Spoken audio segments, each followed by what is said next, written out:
Today is Monday, January 31st. We're talking about the historic winter storm that left 100% of New England covered in snow. We'll tell you exactly how much fell and where records were nearly broken. Also, new clues Russia is planning to attack Ukraine and how thousands of Ukrainians are getting ready for a potential invasion. Plus, Spotify has a new policy as more artists demand their music be taken off the platform. And the Super Bowl matchup is set. Which two teams will play in the big game? Welcome to The Newsworthy. All the day's news in around 10 minutes. Fast, fair, fun, and on the go. I'm Erica Mandy. Thanks so much for being here. You ready? Let's do this. Millions of people along the East Coast are digging out of a historic winter storm. It dumped snow from Virginia to Maine, but Massachusetts got the brunt of it. There, some areas got more than 30 inches of snow, and wind gusts topped 80 miles an hour. On Saturday, Boston tied its record for the most snow to fall in one day. And this is considered the city's sixth largest snowstorm of all time. Parts of Rhode Island and Connecticut also got about 2 feet of snow. And some areas of Maine and New Hampshire got more than a foot. In and around New York City, snow totals range from just a few inches to more than 2 feet on Long Island. On the coast, some towns flooded like Nantucket and Plymouth. All weekend, National Guard members, police, firefighters, transportation workers, and power crews have been responding to the storm. Still, as of this morning, thousands of homes and businesses are without power. And today, some school districts in New England are canceling classes or going remote since there's still just too much snow on the roads. Thousands of flights as well as Amtrak trips were canceled over the weekend because of the storm, but most should be back in service today. Today, the United Nations Security Council will meet about Russia's troop buildup near Ukraine. And the U.S. says most council members will stand together in demanding the Russians explain themselves on the record in a public meeting. The U.S. and its allies have been pushing for peaceful resolutions, all while warning Russia could invade Ukraine at any point. Russia has said it does not have plans to invade Ukraine, and it says it's positioned more than 120,000 troops and military equipment around Ukraine's borders as defense, since Ukraine has close ties with NATO. Most recently, Reuters reports Russia added blood supplies and other medical items near Ukraine's border that could help troops respond to any casualties. And U.S. officials tell Reuters it's another clue Russia is planning to attack Ukraine soon with short notice. But inside Ukraine, leaders seem less sure an invasion is likely. As Ukraine's president said, quote, "We don't need this panic." Still, citizen soldiers in Ukraine are preparing for war. More than 130,000 volunteers across the country have joined new forces as a wing of the Ukrainian military. Over the weekend, they staged drills with either wooden model guns or real ones, and they learned all kinds of military tactics and skills. Some say they're ready for anything. But the LA Times reports no one thinks they'll stand a chance against the Russian army. That's why some volunteers say they're also counting on the U.S. and NATO to help. So far, the U.S. and allies have sent weapons into Ukraine, and some have troops stationed in other Eastern European countries. The U.S. also has 8,500 American troops on standby. And it's promised to impose tough economic sanctions on Russia should it actually invade. To be continued. Tens of thousands of protesters gathered in Canada's capital over the weekend. They were mostly there to rally against new COVID-19 vaccine mandates for truckers who enter Canada from the United States. But many were also protesting masks, lockdowns, and other public health restrictions. Huge crowds gathered in the middle of Ottawa, around Canada's parliament, for the last 2 days straight, even though temperatures dropped down to 0 degrees, and traffic was brought to a standstill. The Canadian Prime Minister and his family were moved from their home to a secret location just in case. But the protests have been mostly peaceful, and no arrests were reported. First responders led a heroic rescue effort following a bridge collapse in Pennsylvania. The 50-year-old Fern Hollow Bridge in Pittsburgh collapsed. A city bus and 5 other vehicles came crashing down with it. So rescuers jumped right in. They rappelled down at least 100 feet into a ravine using ropes to go down over the side. Then paramedics and firefighters formed a human chain, locking hands to pull everyone out. Amazingly, no one died. 10 people were hurt, but they're all expected to survive. The AP reports more than 14,000 vehicles usually cross that bridge every day. The collapse happened just hours before President Biden got to Pittsburgh to promote the new bipartisan infrastructure law. That law has set aside about $1.6 billion for Pennsylvania bridge maintenance. It's not clear exactly what caused the collapse, but President Biden says it was likely because the country has been so far behind on infrastructure repairs.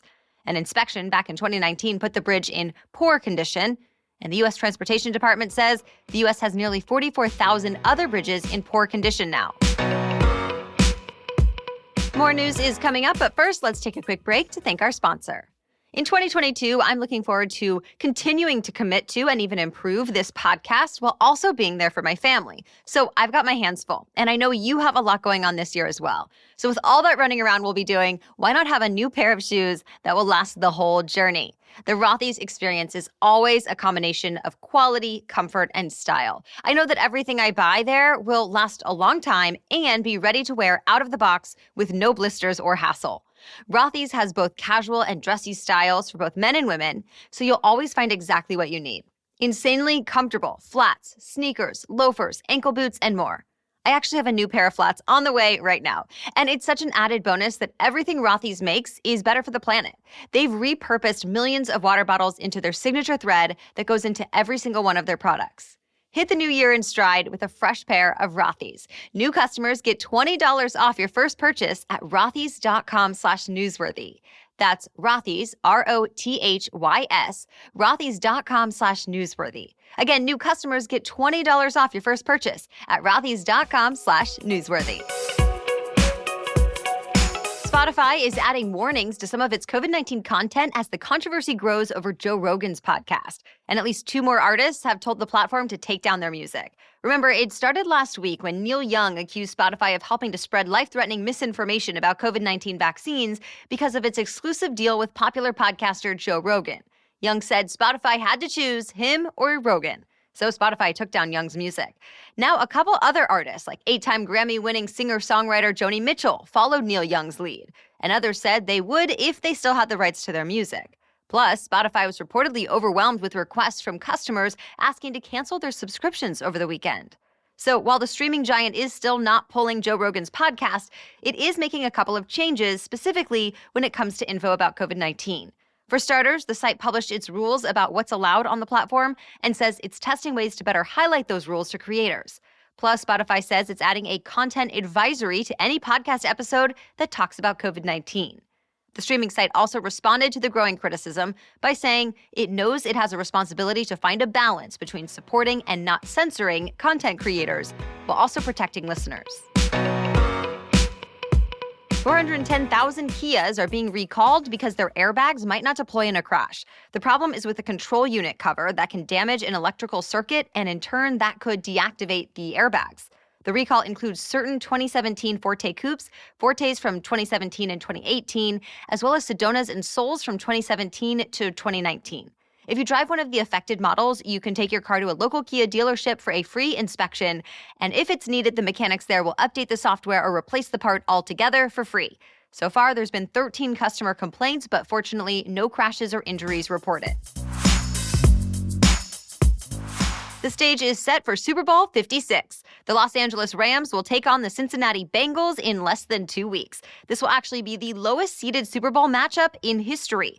Both the Bengals and the Rams entered the postseason as number 4 in their conferences, but they both won their conference championships yesterday. In the AFC, it was truly a stunning win for Cincinnati, going all the way into overtime to upset the Kansas City Chiefs 27-24. That punched the Bengals' ticket to the big game. And in another really close game, the NFC conference game Sunday, the LA Rams knocked out the San Francisco 49ers in the 4th quarter. The final score of that game was 20-17. This marks LA's second Super Bowl appearance in 4 years, but this time they'll be playing at home since the Super Bowl was already set to happen in Los Angeles. As for the Bengals, it's their first time to the big game in more than 30 years. The Super Bowl is Sunday, February 13th at the SoFi Stadium in LA. One of the biggest weekends for tennis brought a lot of thrills to Melbourne, Australia. Rafael Nadal roared back to win the men's Australian Open singles, snagging a record-breaking 21st Grand Slam title. He outfought Daniil Medvedev in an epic victory, rallying from 2 sets down. This win makes him just the 4th man to win all 4 of tennis's major titles at least twice. The 35-year-old Spaniard now has 1 more major title than Roger Federer and Novak Djokovic, his longtime rivals in the so-called Big Three. And in the women's final, Ash Barty won her 3rd career Grand Slam, beating out American Danielle Collins. And to make Barty's win even sweeter, she won it at home. She's the first Aussie to win the women's Australian Open singles title in 44 years. If you were one of the millions of people to binge the show Cheer on Netflix, you can now catch the action live. The stars of the hit docuseries about a competitive cheer squad are taking their routines on the road. The production is called Cheer Live, and it'll have some of the show's biggest stars on stage, like Gabby Butler and coach Monica Aldama. A news release says fans can expect the athletes to show off some never-before-seen stunts and performances. The Cheer Live tour kicks off this summer in San Diego before hitting a few other U.S. cities. Tickets go on sale this Friday. And that's it for your main news today. Now it's time for Money Monday, when we talk about one interesting money-related news story. But first, a message from our sponsor. If you feel like everyone but you is stylish on Instagram, please know a lot of the style icons and influencers do not do it alone. If you need a hand finding pieces that make you look good and feel great, then Stitch Fix has got you covered. You can schedule a fix, and a stylist will send you 5 pieces that fit your style, size, and price range with no subscription required. Keep what you like and return the rest. Or if you like to shop yourself but don't want to endlessly browse, then check out Stitch Fix Freestyle. It's an online shop built just for you. It's like having your very own clothing store. To get started, take a style quiz so Stitch Fix can learn your preferences, from your favorite colors to preferred fits and price ranges. It's time to get looks that are so you. Get started today by filling out your free style quiz at stitchfix.com/newsworthy and take advantage of free shipping and returns. That's stitchfix.com/newsworthy to try Stitch Fix. stitchfix.com/newsworthy. Okay, now back to Money Monday.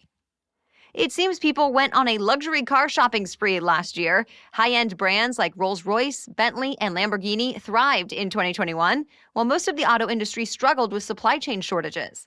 So how is that possible? Well, Rolls-Royce and Bentley did better because they put their most expensive vehicles first when it comes to parts like semiconductors. Plus, both companies said they never had a problem getting the chips they needed. One expert analyst at Bloomberg Intelligence says it's because niche manufacturers, like these ultra-luxury automakers, have a more stable supply chain, meaning there's less risk of running out of parts. Rolls-Royce, for example, builds all of its vehicles in one factory in England, whereas Toyota churns out millions of cars at plants all over the world.